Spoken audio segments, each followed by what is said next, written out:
Faith Time is our weekly conversation on matters of faith, and joining us this morning is David Cagle with Downtown Church. Good morning to you, sir. Good morning. Thanks for having me. We wanted to talk about what's essentially the lifeblood of a lot of churches. We wanted to talk about serving in the church.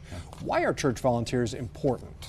Churches have visions and missions, goals that they're hoping to accomplish, and it's really not realistic for just a few staff members to accomplish the vision for a whole church. You really need the whole church contributing to accomplish those goals. So what are the trends when it comes to churches and volunteerism? Yeah, I don't want to paint too broad of a stroke because there are a lot of churches that have healthy serving trends in their own churches, but what we are seeing by and large across our nation is a decline in serving in the church.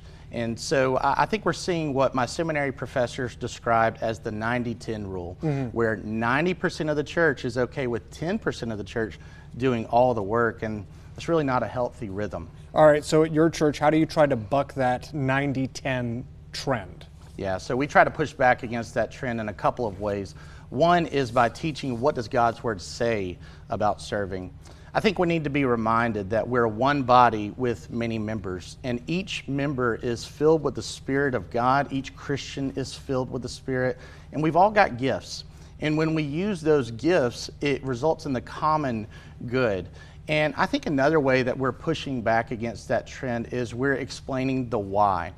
Because if church members don't understand that there's a need, then they're probably not going to fulfill that need.